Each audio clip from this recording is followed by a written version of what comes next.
Olá, terceiro ano, Biologia 3, aula 7, reprodução das gimnospermas e angiospermas.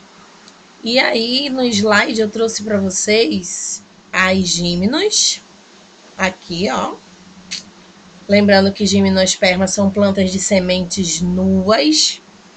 E as angiospermas, anjos significa urna, baú, bolsa, né? Então isso faz uma referência ao fruto protegendo a semente. E só por curiosidade, essa aqui para quem não conhece, é a flor macela, uma angiosperma. Então vamos lá. Reprodução sexuada de gimnosperma. Então vamos só relembrar que reprodução sexuada é quando há troca de gametas, ok? A estrutura reprodutiva das gimnospermas é o estróbilo, também conhecido como cone. Os estróbilos masculinos, também chamados de microestróbilos, são pequenos. Em seu interior são produzidos os esporos masculinos, os micrósporos, através dos microesporângios. Então lembra que essa estrutura microesporângios são os produtores de esporos. Os estróbilos femininos também são chamados de megaestróbilos. São maiores e conhecidos popularmente como pinhas. Eles produzem os esporos femininos, os megásporos, através dos megaesporângios. E aí eu trouxe a imagem para vocês desse estróbilo masculino e do estróbilo feminino. Então você observa que o estróbilo masculino ele é mais comprido, enquanto o feminino ele é menor, mais arredondado. Então tem essa diferença aí na forma.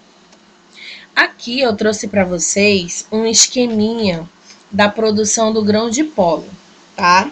Então vocês vão observar aqui os microesporângios, que eu falei para vocês que são as estruturas formadoras de esporos. E aí dos microesporângios nós vamos ter os microesporócitos, que são células diploide, tá? E esses microesporócitos, eles vão sofrer meiose. Lembrando que a meiose é um processo de divisão celular reducional. Então, se era diploide, ele vai se tornar 4 micrósporos haploides. E esses 4 micrósporos haploides vão sofrer 2 mitoses e originar um microgametófito imaturo, que será o grão de pólen. Então, dessas 2 mitoses, das 4 células formadas por mitose, apenas 2 sobrevivem, tá? E formam a estrutura do túbulo, e a outra que vai ser a célula geradora. Lembrando também, gente, que os grãos de pólen, eles têm uma estrutura alada. Por quê? Porque no caso das gimnospermas, nós estamos falando aí de uma conquista de ambiente terrestre. Então, a partir das gimnospermas, a reprodução ela não depende mais da água, em sim do vento. Então, os grãos de pólen vão ter a estrutura alada, ou seja, uma estrutura mais alargada, para facilitar a dispersão do grão de pólen, tá?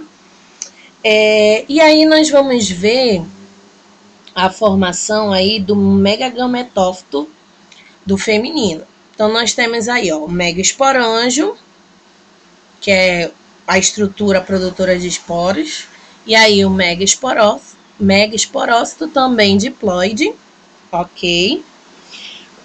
Lembrando que no caso do megaesporócito, ele vai ter aqui também a questão da meiose, que vai pegar esse megaesporócito e vai transformar em 4 células chamadas megásporos haploides, tá? Então lembra que a meiose é um processo de divisão reducional, tá? Só que no caso aí dos megásporos, o desenvolvimento ele vai ser lento, porque só vai ocorrer quando houver a polinização. E no caso aí dos megásporos, 3 eles vão degenerar e vai sobrar apenas um megagametófito funcional, tá? E esse megagametófito ele pode conter estruturas, 2 ou mais estruturas que vão originar os arquegônios, e em cada uma dessas estruturas do arquegônio, nós vamos ter apenas uma esfera. E aí nós vamos ver aqui a questão, uma visão mais geral, né, dessa questão da formação do gametófito feminino e do grão de pólen. Então, vocês estão vendo aí as pinhas. A pinha, ela dando origem aí ao megásporo. Eu quero que vocês se atentem à questão da micrópila. Por quê? Porque é onde o grãozinho de pólen fica preso, devido a um líquido viscoso que ela tem, tá?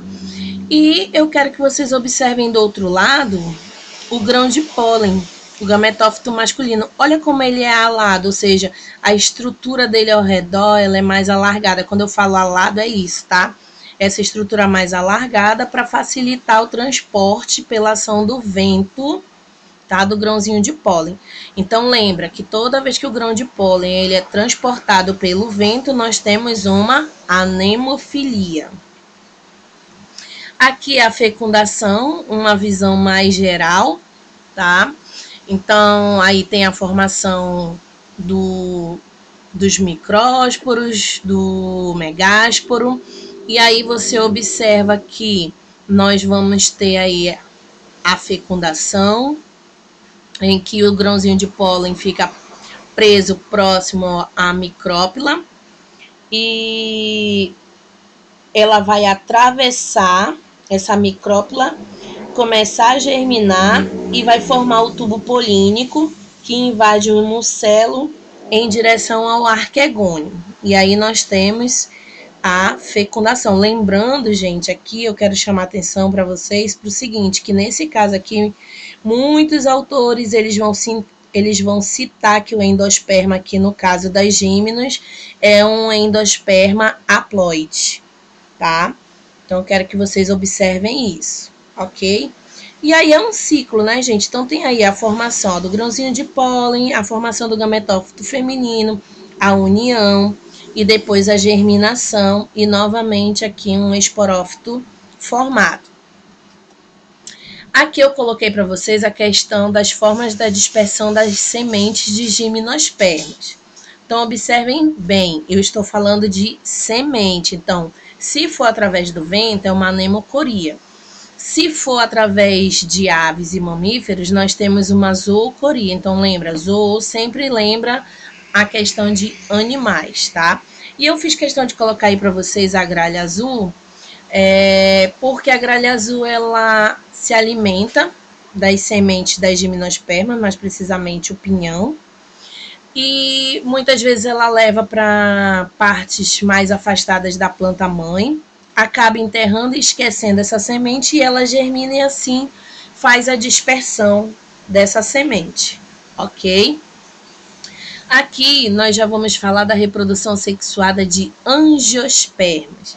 Então coloquei para vocês a estrutura da flor, que é composta do cálice, que é o conjunto de folhas modificadas de cor verde chamadas de sépalas. Muito cuidado, porque nem sempre todos os cálices terão a cor verde, tá? A corola, que são folhas modificadas chamadas de pétalas, ou seja, o conjunto das pétalas, que podem ser de variadas cores. O pedúnculo ou pedicelo, que é a haste que prende a flor ao caule. O receptáculo floral, que é o local onde se encaixa o verticilo. O verticilo, que é o conjunto de folhas modificadas dispostas geralmente em círculo. E aí nós vamos ver a estrutura androceu, que é o órgão reprodutor masculino da flor, formado por um conjunto de estames, e o gineceu, que é o órgão reprodutor feminino da flor, que é formado por folhas modificadas chamadas de pístilos ou carpelos. Uma flor pode ter um ou mais carpelos. Aqui é a visão geral para vocês, lembrando que no caso dessa imagem, essa flor ela é hermafrodita, ou seja, ela tem os dois sexos num indivíduo só, tá? Porém, nós temos plantas com sexos separados, em que só vai haver os estames, se for masculino, e o carpelo, se for feminino, tá? Então, sexos separados. Ou No caso aí da nossa, que é a hermafrodita, que tem os dois sexos no mesmo indivíduo, ok? Aqui é mostrando para vocês, e vocês podem acompanhar no livro de vocês, na página 93, a questão da fecundação, ou seja, da reprodução das angiospermas. Bem, perdão, gente, a página é a 97, tá? Perdão. Então,